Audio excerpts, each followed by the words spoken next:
Welcome to Healthcare du Jour, where we dish up and digest the latest in healthcare. For the next 30 minutes, sit back as we bring you insight, commentary, and discussion on trending topics to the table, all expertly served up by our host and his guests. Healthcare du Jour is brought to you by Carium, the telehealth platform enabling healthcare's digital transformation, helping you care for people within the fabric of their daily lives. Now here's your host, Matt Fisher. Welcome back, and thank you for joining as we dive into the hottest topics in healthcare. I'm your host, Matt Fisher. On the menu today is Eric Demers, CEO at Madaket Health. Eric, welcome to the show. Great to be on the show, Matt. Thanks for having me. So, Eric, what I always like to do before getting into the main part of the conversation is give my guest a chance to provide more of an introduction in terms of who they are and what they do. So, Eric, the floor is yours. I appreciate that. Yeah. So I've been in the healthcare space my entire career, really been passionate, focused on the things we do in this space. I've been fortunate to have worked in a lot of different facets of healthcare, from working more in the provider-based organizations on the front lines, working inside the insurance companies, working in finance, working in technology, working with regulatory, working with multiple countries. So I think I've really had quite of a flavor of different healthcare experiences, we'll say it that way, throughout my career. I've really honed in on the intersection of technology and how it can play a role in healthcare in the last decade plus, and that's really been a passion of mine in trying to figure out how I can leverage that knowledge and those experiences to make a difference somewhere along the way here in healthcare. So when I think about healthcare, it's about what can I do to help improve an area of healthcare moving forward. So you said you've been in healthcare your whole career. So was it an intentional move into healthcare right from the start, or what brought you into the industry? It was an intentional move. When I was in college back in the day, I actually thought I was going to go to med school. Organic chemistry ended those hopes and dreams. And I decided to refocus my attention on the business side of healthcare. At the time, I didn't know what that direction was going to be. I actually did in college, I did a program around healthcare law and ended up getting it was like a minor program, and that really fascinated me, and that kind of led me more down the business side. And then I ended up going to graduate school at George Washington University for their Masters of Healthcare Administration program. So, when I'm going into that, approach, back then it was kind of like really 2 or 3 tracks. Either you went into the hospital side, you went into the insurance side, or you did other. And I kind of did all 3 at some point in my career. Yeah. So as you said, you've been through and worked in kind of, it sounds like, all sides of the industry and more of a technology focus recently. So, kind of what drove you to technology, and, is there a particular area within the industry that you are focused on primarily right now? Yeah. So I originally was much more in the financial side of healthcare, helping organizations, manage their overall revenue, their reimbursement, and all those related items through organizations on both sides, both on the insurance side and on the provider side, which then led me more into, revenue cycle solutions and helping, organize and implement those a long time ago, which then went to more broader technology types of organizations. And then from there, I went in a bunch of different avenues on the technology side, from interoperability in that space, care management. And then now I'm really focused on the provider data management space. So really focused on how can we leverage technology to remove some of the administrative burden that goes on between the provider-based organizations and the payers, that they must, exchange information and data in order to really be in business together, in order to ultimately serve their members/patients. So talking about that coordination between providers and payers, what are some examples of what that data exchange looks like? Sure. There's a number of requirements in order for both providers and payers to decide they want to work together to serve the local community. It starts early, from making sure that the providers are licensed and credentialed in order to be able to serve the patients that they're going to be asked to serve in that particular region. And then, that's like really step one. There are more additional steps that we say that can cause challenges on an ongoing basis for providers and payers, is more or less enrolling them in the various plans that are being offered by the insurance companies. Are they in network? For which ones? making sure that they are sending the information about their providers themselves and within every 90 days in order to make sure that the directories on the payer side are up to date in order to provide sufficient coverage for their members when they're looking for a physician. There's nothing more frustrating than searching for a physician on your insurance website and either not finding the one you're looking for, or it says they're accepting new patients, but they're really not. Or they say they're in a certain location, but they really have changed, and they're just not always in sync. So helping them be more in sync is a big piece of the puzzle. Yeah, and kind of focusing it on provider directories, as you said, there can be a lot of frustration around it. Yes. So from your perspective, why do you think historically there has been so much disconnect in terms of the accuracy? It boils down to focus, really. I think, if we think back the last 10 to 15 years in healthcare, we were, as a country and the healthcare system, we were intently focused on putting in technology solutions that were very focused on patient care, supporting the patient care journey, whether it be the electronic medical records and beyond, right? And then moving into more risk-based and care management, all kinds of stuff in order to help, improve that piece of the healthcare system. Revenue cycle solutions had been, touched along the way, but maybe not at the same speed. And I feel like we're starting to come back around now as to really a focus in the industry. But an area that was kind of just, ultimately not really touched was more of that administrative flow of information request from a provider to a payer and back. And it has continuously followed more of a manual, rudimentary way of exchanging information, from literally mail, fax, sending, spreadsheets or emails. It could be a portal entry. So the challenge that you have here is that there was never really a mechanism established in many solutions in order to enable that data flow from one side to another.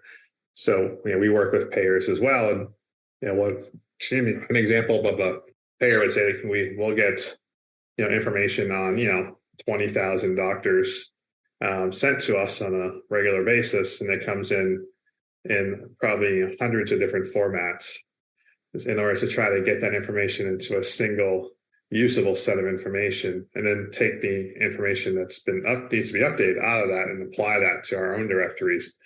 Takes a lot of time.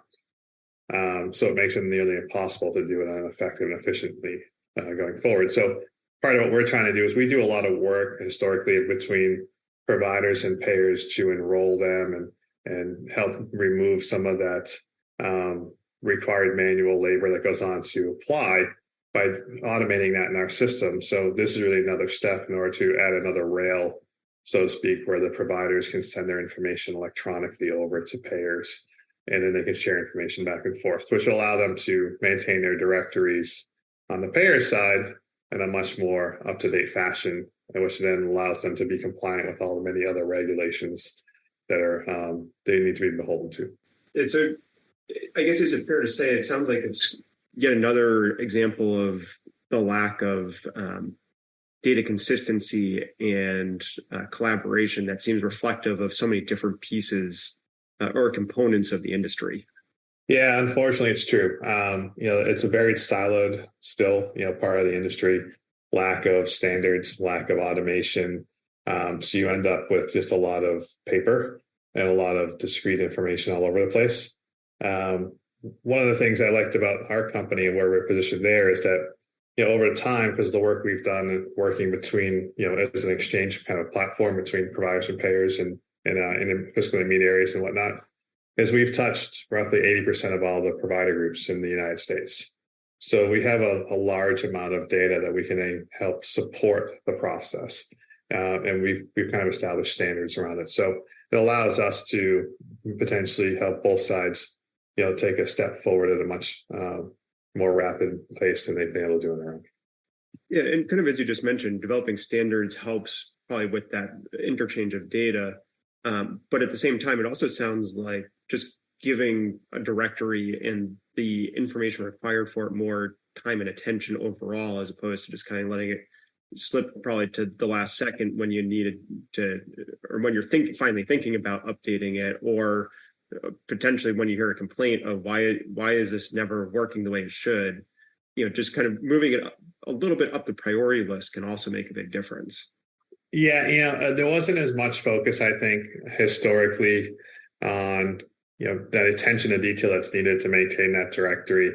And then CMS introduced the No Surprises Act last year, and when that was implemented both on the provider and payer side, that has a significant amount of momentum to them wanting to and needing to maintain those directories, because it plays an important role in what needs to happen for them to be compliant, particularly on the payer side, going forward to meet the No Surprises Act requirements there. If you don't mind, can you go into a little bit more detail on that front? Because I feel like when people hear the No Surprises Act, they immediately think of the payment issues. Yeah, they think of the no surprise billing piece and no longer receiving surprise bills in the mail, which is an important part of the legislation, obviously. But there was other factors introduced through that legislation. A couple in particular, that providers who work with CMS-based plans are required to send an update of their roster every 90 days. And then any material changes to their information, could be a phone number, address, could be anything, is required to be updated in the payers directories within 48 hours of being received. Now, when I relayed earlier how information is often sent from one provider to payers, and how long it takes them to disseminate and organize the information, being able to do that and make that 48-hour window is nearly impossible. For many, it's probably months before they would get to updating those information retrospectively. So that was one piece. The other piece was that as a member or consumer of insurance, you are now, if you were to call your insurance company and ask for what the cost is for a procedure or service at various locations within your community, maybe within your network, et cetera, they are required to tell you with certainty what that cost would be, so you would have no surprises when you receive what the payment should be. The challenge there is that they rely on provider information of who you're going to see, how they in-network, how they out-network, what the locations are, what the costs are, which plans they are part of. And what they have shown is that historically the payer provider directories have a lot of inaccurate data information in it, whether it be redundant data. Location information is nearly 50% of the time. We've seen a lot of studies on that. There was a few months ago, there was some information published on, by the Finance Committee, Congressional Finance Committee on ghost networks, where they tried to call, I think, 120 providers, and 80% of them failed. Either they weren't there, it was a wrong number, or they weren't accepting new patients, but they said they were. And there's just all these factors that one directory said you're good to go, and the other one, and when they actually enacted on it, it wasn't factual. So helping keep that information is now much more important, because payers are required to comply with no surprises regulatory factors. They haven't imposed penalties yet. They delayed those in 2023, but there's a fair likelihood that in 2024 they'll be put in place. Yeah, no, I think that's a good point, where when you don't have penalties or enforcement actions, maybe the attention to compliance isn't where you would necessarily hope it would be at the start. And for those of you just joining, I'm talking with Eric Demers of Madaket Health, and we've been talking about provider directories and interactions of data between payers and providers. And Eric, kind of picking up on that last piece around the No Surprises Act, and the importance for payers to know the accuracy of the directory to help with quoting prices, and then also you're pointing out that enforcement and penalties are delayed. Where have you seen the state of compliance overall? Are people moving in the direction of having information updated appropriately, or are efforts maybe not going quite as quickly as would be desired? So I would say it depends on which side of the pendulum. So the payers definitely made a large, we'll say, time investment to meet the original data expectation in 2022. So by X date, you had to be able to offer this or be compliant with it. Most of them did it, I would say, in a way that it was very manual in order to pull it together. not sustainable, not scalable, not automated from a directory maintenance perspective. So many of them now are looking to either solve internally or looking to the industry, other solutions out there that might be able to support the information that they need. On the provider side, not a whole lot has changed in terms of how they want to or do send information updates over to payers. Providers do not want to have to engage in yet another payer portal, we'll say it that way, because on average, a provider works with 20 to 25 different insurance companies. So doing everything over and over 20 to 25 times is a challenge for them. So the most easy way to send information is usually the way it's sent, whether that's a report or an email or something else to a payer. So, we think this is where the opportunities probably lie to help both move forward a bit, because, there's opportunity to, on the provider side to use, tools like ours, and there's others out there, I'm sure, where you can enter your information, maintain your provider directory there, and then automatically upload that to our various payers upon the time that's required to be sent. And then the payer side be able to, interact with those vendors and exchange data. Also, they look to industry for third-party data sets in order to maybe fill in some of the gaps, verify the data they have, look for redundancies, et cetera. So there's a few different ways. And then we're starting to see both, especially on the payer side, engage much more at a higher level of action, we'll say it that way, to move some of these things forward in 23 and 24. Yeah, I think to the point you just made, it seems like, as you implied, instead of having a multitude of different portals or means of interaction, potentially having one intermediary where both sides can approach it and be able to enter and pull the data makes the most sense, because then it creates efficiency. And it also seems like it goes to your earlier point of removing variations of how the data are presented, because if everyone's going to one place to, as I said, put it in and take it out, theoretically you're going to be driving to common formats and common interactions.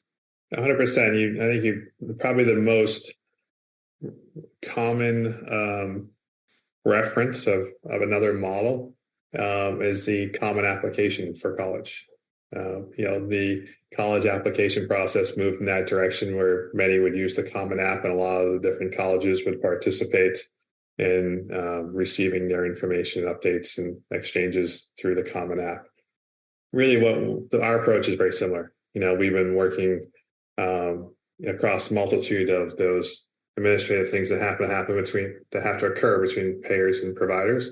Whether it be enrollment for providers with the plans, whether it be EDI enrollment transactions for ERAFT, whether it be, there's a whole bunch of things.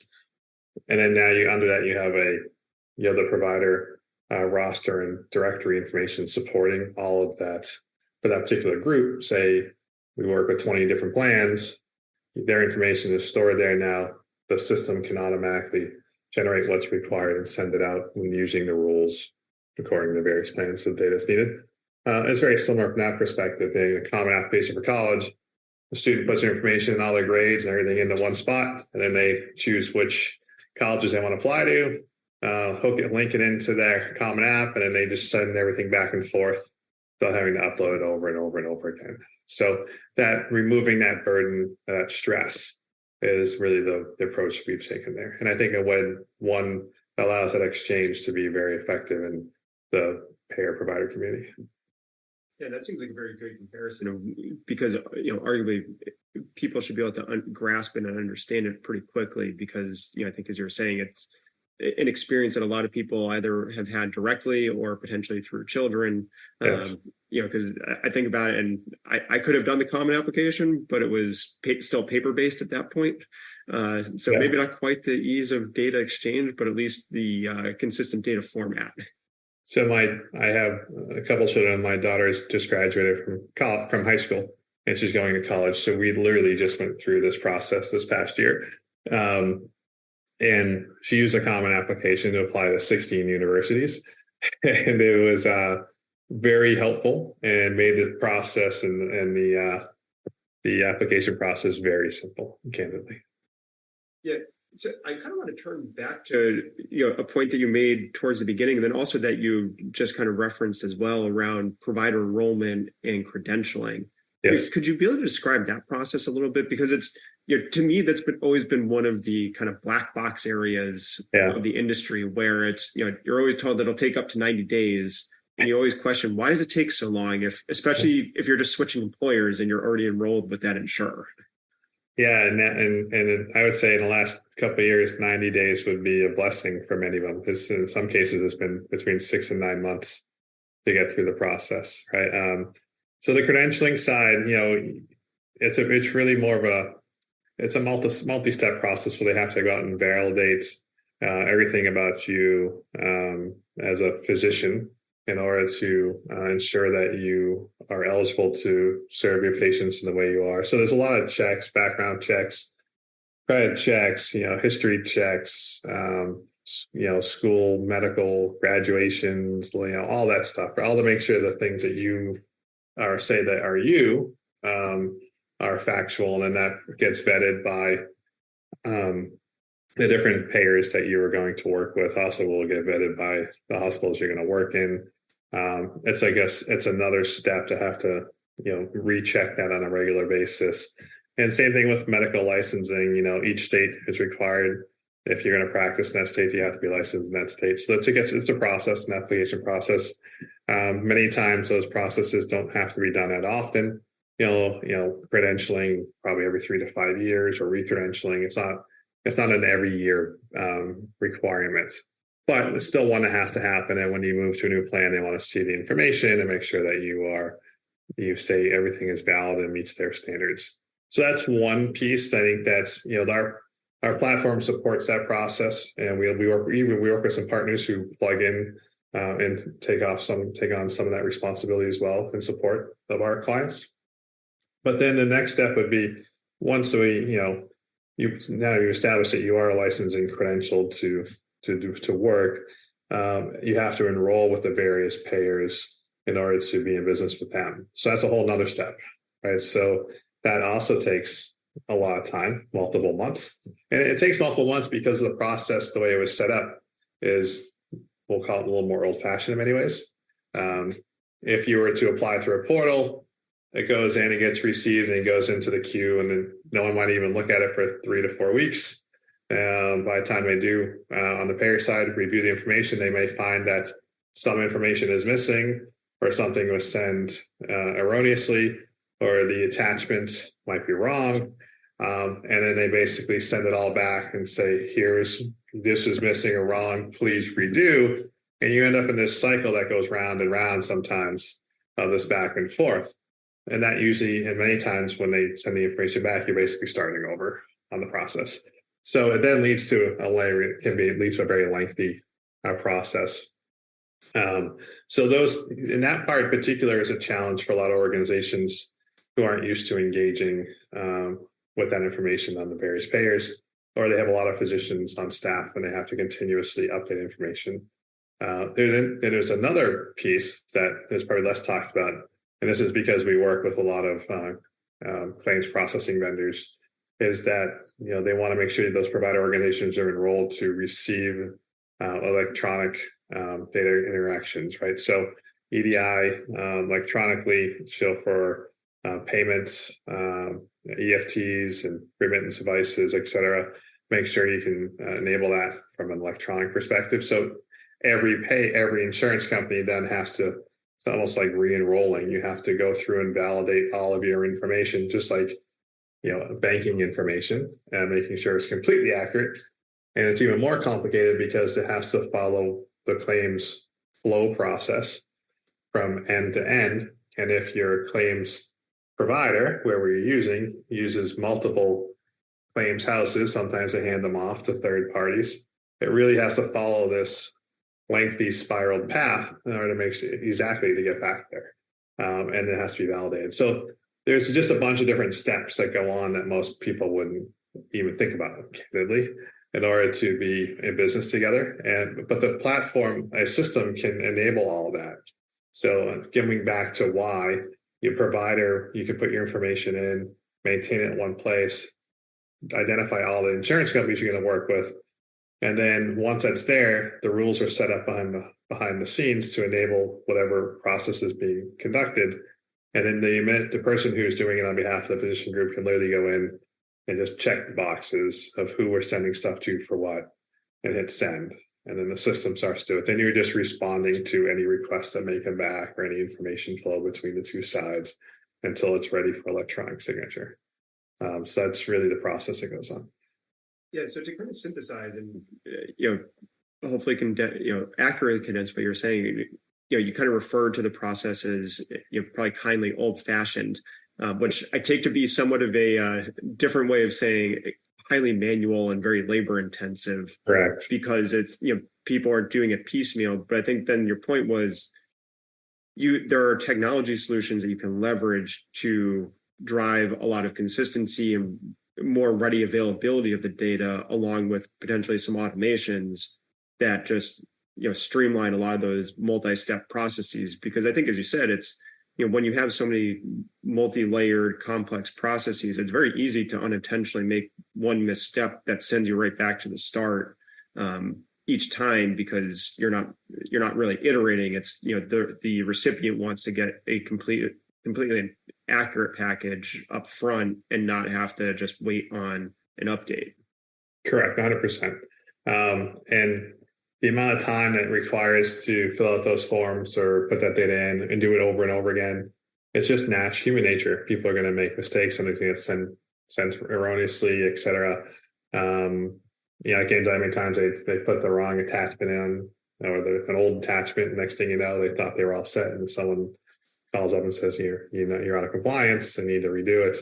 And it has a real effect on the provider organization, because if you are you're going through your own process and it's effective for this year or next year, whatever the term is, and then the payer will say, okay, you need to re-enroll, they need to revalidate your information, all that stuff, and you miss the window and you don't re-enroll, now you're out of compliance. Now if a patient comes to your office who's expecting to for that insurance company and for care, and you're not actually actively enrolled, they could be on the hook for all of those charges. Often they'll work to get them backdated, the physician, get them up to date, re-enrolled. There's a lot of stuff that goes on, but there is some real implications there financially. Not to mention that for every day a provider is not enrolled or in compliance or waiting to be enrolled to see patients because they're waiting, maybe it's 3 months, 4 months, etc. On average, a provider group loses about $10,000 a day in charges, right? So that adds up pretty quick until they can see a patient. So there's some real implications for both sides. Yeah, no, I think a very important point, as you said, to pay attention to the process and make sure that you're being proactive about it. But Eric, believe it or not, we're already out of time. So I think that's a great final takeaway for everyone of why it's so important to pay attention to these processes. But I want to thank my guest, Eric Demers, for a great conversation today. I appreciate it. Thanks for having me on. And thank you to everyone listening. Keep the dialogue going and connect with me at #HCDEJURE. I'm Matt Fisher. Until next time.